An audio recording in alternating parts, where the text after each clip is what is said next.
Have you ever wondered what games you should keep or you should lose? Find out here at Purge Reviews.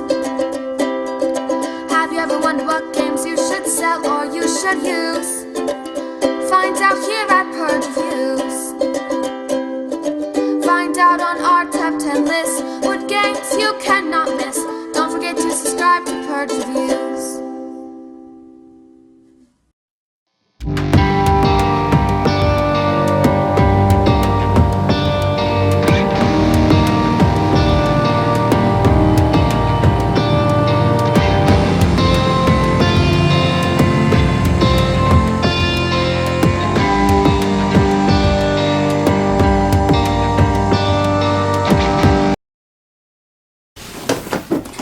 Evil Intent is a Kickstarter game about being the evil mastermind against like a James Bond spy, or maybe even a superhero if you want it. It's all about being that bad guy and trying to take over the world. You do this by having a scheme that you're going to try to implement over everyone else. And when the game is played, you're going to have a couple cards that are going to kind of direct you down to what cards you want to collect that will then give you dice to roll at the end to try to accomplish your goal. And everybody's works slightly different at the end, but everyone is just rolling dice at the end of the game to see who wins, and that can be a little bit of a flaw of the game. This game is heavily luck. It's heavily into dice rolling. The game I played, I wanted to do something different, so I tried to do my scheme first, Mastermind. I quit the game a little bit early to concentrate on that, which ended up being a little bit of a mistake. But I was behind because I didn't get the rolls that I needed, so I was behind in how many cards I had. So I figured getting started early would help. But I had to roll sixes, and that was really hard. I didn't have a lot of dice to roll. Some of the things that people are not going to like about this game is how luck-driven it is. It's very luck-driven. The dice are going to control, to some extent, who wins and who loses. I didn't like... So what you're trying to do is you're trying to get a number of successes on a card in order to win it. I didn't like that they didn't carry over from round to round. You had to keep chucking all of your rolls, and sometimes if you just rolled terrible, because you might only hit on a 6 or 5 of the 6 and it didn't carry from round to round, you could totally waste a round of the game, and that really sets you back. The fun factor is there if you're willing to role play a little bit and get into it and kind of see what's going on, but this is a very light.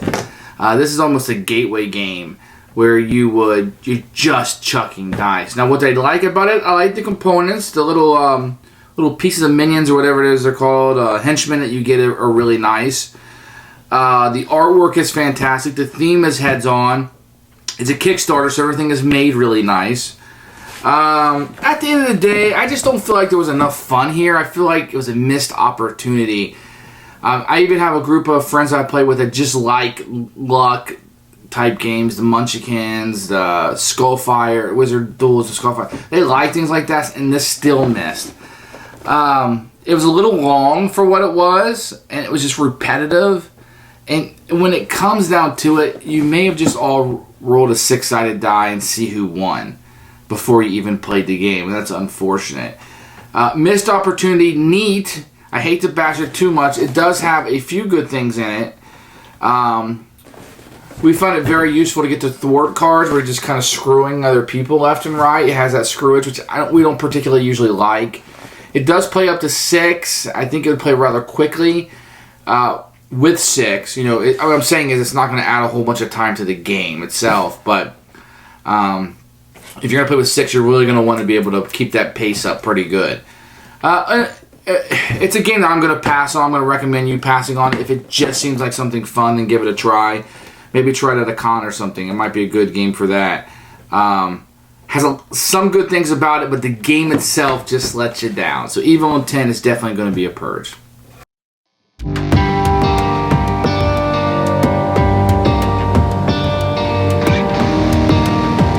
Here are the components for Evil Intent. You're going to get a really nice box.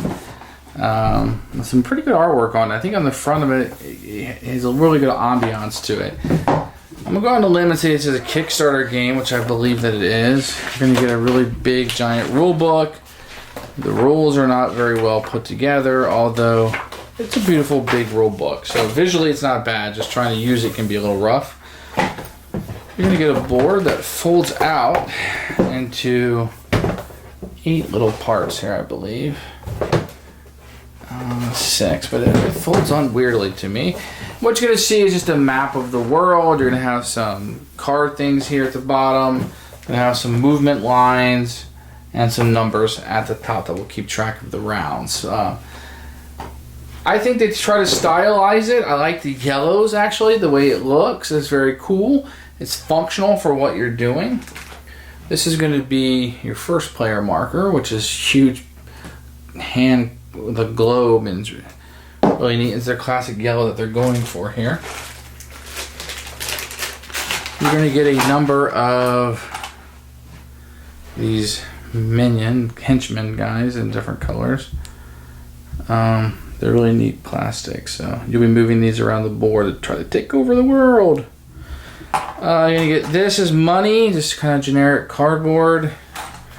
You've got some yellow dice in here. You got some minion chits, some generic yellow dice. They're pretty nice though. They feel real good in the hand. And they're going with that classic yellow.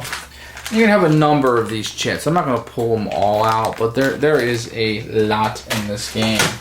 And there's more there. So let me show you some of this stuff here. Now this is not real hard cardboard, although you don't use it a whole lot. This is going to tell you like how to play the game a little bit as a cheat sheet. And then you have a scheme on the other side. So here's a lunar death ray. And it has a picture and some flavor text. This is really what you're trying to collect in the game. This is what you need to go for. And you're going to have a number of these. So you should have quite a bit of variety. Dinosaur Rampage, I like this one a lot. It kind of gives you some flavor text and what you're trying to do and then what you're trying to collect. And everybody is an evil genius. You'll get one of these. Here's Plyra. And kind of just, this is the kind of board that you use to send your minions out on what you're going to do. Here's Natasha Petrova. Now everybody has unique power, even though this is the same. This is just here. Richard Pennyworth. You have Master Shane. Here's a scheme, Ninja Monkey Force.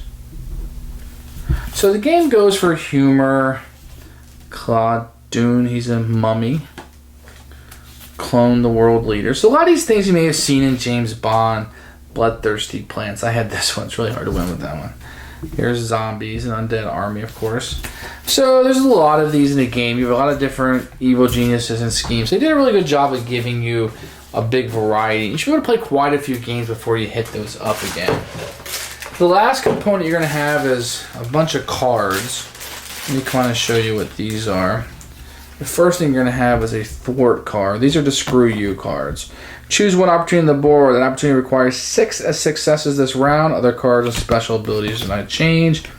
May prevent other players from attempting an opportunity in a single space your henchmen share. They've managed to capture evidence that implicates other players, blackmail them, take up to 40 million. So these are going to be your screw you cards. And then these are the cards that you're going to be trying to do. Each back is different. It's going to come on the board a little differently, but these icons are really all that matters. You're going to do force or negotiation, whatever it is. May act as if you have 1 extra minion in movement if you're able to beat them. And so these are going to come in different colors. Here's a scientist, a nuclear theorist that you're trying to find. Miniature galaxy radioactive. Shrink ray technology weapons. There's a number of things that you can do here.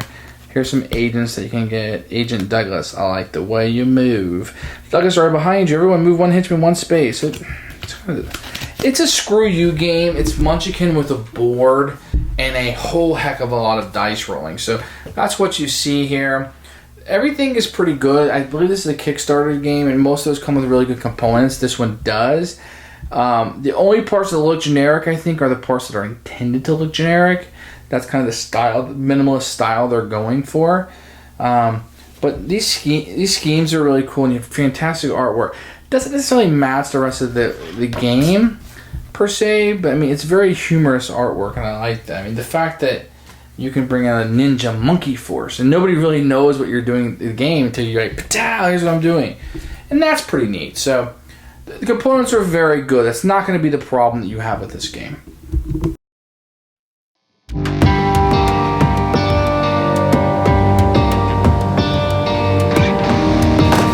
For the rules, you get this big, giant, oversized rule book, and I always find these very difficult to use during the game. They take up so much table space, but it is nice when you're reading it. So I thought the rules were good. I mean, the rules are pretty simple. I didn't have any problems when I'm playing it. I did like that all the components are always pictures of them, and it tells you what to do with them. Is really nice. The game itself is pretty easy. Towards the end of it, the organization got a little odd, but it's such a simple game, I don't think you're going to have any problem.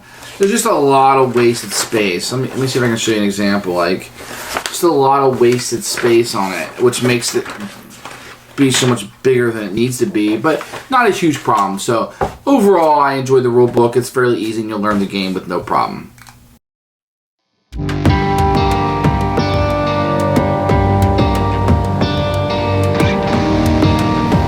I'm going to explain a few aspects of this game rather than go through an entire game. So you're going to have a round tracker here, and this round tracker is not only leading up to the end of the game, but it will tell you, can you see that, what color of cards will start that round.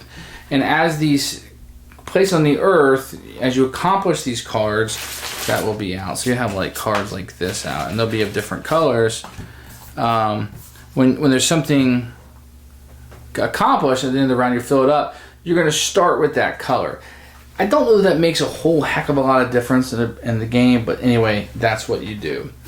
Everybody's going to have, here's Hoppy, everybody's going to have an agent that they're going to work at, and you're going to have these 4 squares, and you're going to send your people to do one of 4 different actions. And the red fist is your force. This is how you add minions to this section, determine how many dice you will roll when trying to acquire an opportunity through force. So when you're doing these, you're going to see red and blue fist. So how many minions you put there is how many dice you will roll to do the red part of it. And always, most cards will be like cheaper to do red or cheaper to do blue or vice versa. To go blue is just the opposite. If you're trying to do it through influence, how many dice you will roll is how many minions you put here. Income is easy. You get $10 million for each minion you put here. And this is movements. When you're moving your henchmen around the board, you will move them a number of spaces based on how many minions you put there. And you'll be moving around this board trying to accomplish these things that you're trying to do. Now, these are minions. These will be what you're placing on the board. So if I was to place 1 minion here, I would get 1. Whenever I rolled red die, I would get 1. Or I could move 1 henchman, or I would get $10 million, or 1 die when I was rolling blue. These henchmen are physically what you're going to be moving around the board. They're pretty generic and kind of see some definition, but not great. So, if I had put 2 minions then on my movement, I can move in 1, 2 through the black lines on the board. And really all you're trying to do is roll successes, depending on how many dice that you're rolling, whether you're rolling for blue or red. And you plan that out just a little bit. So there's 7 different types of missions you can do. Really, from what I can tell, depending on, so let me show you this one. Depending on which scheme you're trying to do, you're going to want to do like green and purple ones and try to find this isotope cloner if it randomly comes up. But otherwise, you want to stick to green and purple because that's going to help you accomplish your goal during the game. So what you'll be able to do is you'll be able to purchase more minions and more henchmen, and these just cost money, and you'll buy these. For each minion is 20 million, and each of the henchmen is 30. Or you can buy those thwart cards for 10 million that are kind of screw you. These are wonderful, fun, just to screw people up, and it's a viable strategy to buy as many of these as possible. By the end of the game, people are buying the thwart cards left and right. And then what you'll do is you'll just assign your minions to whatever it is that you want to do for the round. You might, want to roll, you're trying to get this card right here, let's say. So you need to move a minion 1 space, and you're going to put 4 minions here. So when you move there, then you will try to accomplish. So then you move your henchmen and you resolve. So what I'm going to do is I put 4 dice, or 4 minions down here. I will grab 4 dice, and I will try to accomplish this. I need 2 successes to do so. So I just roll my dice, and I see if I won. 5s and 6s are successes. I did not win. I rolled a 1, 2 3s, and a 4. If I had rolled 2 successes, still didn't. And this part of the game just sucks because you can just be terrible at rolling. And you don't get to re-roll this many times. I'm just trying to show you. So if I got 2 6s, then I would have accomplished it. So, I mean, it's really tough and monotonous. And if you don't get the rolls, there's not a great catch-up mechanic. It's going to fall further and further and further behind. And you're going to start relying on these thwart cards more and more and more. So it really just comes down to rolling the dice. There's not a lot of ways to mitigate those dice either. Then you receive income. You receive 10 million for every minion that you have in your lair. And the only really other thing that you do in this game is that when you're ready to do your world domination, you can attempt to do this. Let me show you what one of these looks like. With your new pets, the population will quickly submit to your power. Roll a die for each entrepreneur opportunity card, so green and purple. For every roll of 5 or 6, you place a domination marker down for each of your sample opportunities. If you have the Iced Up Cloner technology, you may discard on your turn. You immediately place 6 Dominion domination markers. So you're just trying to get 20 of these out on the board, and you just kind of take your minions and you place them upside down. You have to declare you're going to do world domination, or you wait to the end of the 8th round and everybody has to do it. And you literally just sit around the table and you roll these dice to who can get the most 5s and 6s or accomplish whatever is on this. All of these work a little bit differently. I don't know that if I've done a great job explaining this game. It's really just to take that game and you're rolling a lot of dice. And the entire game really happens on this. But I mean, if you're going to roll for blue influence, you need to put all of your dice here and give yourself the best opportunity to accomplish it. There is absolutely no reason to split your dice because it's just 5s and 6s you're rolling. It's literally all you're doing. So this is a huge pass, and there's all kinds of problems with it. It's really as simple as that. You put your people here, you can move them around, and you roll the dice, and you try to do whatever your world domination is. Let me show you another world domination to show you how different it is.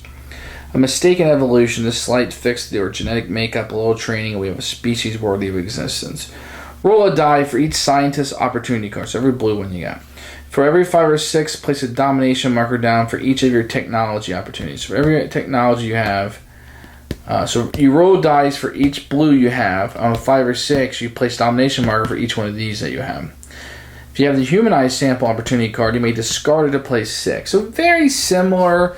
I mean, really, some of them are much easier. If you luck out and get the right domination card, the scheme cards, you're ahead of the game from the beginning. It's a luck-based game, and it's one of the few, I have a group that I play with that love these type of luck games, and this one just did nothing for us. Evil Intent. Total miss.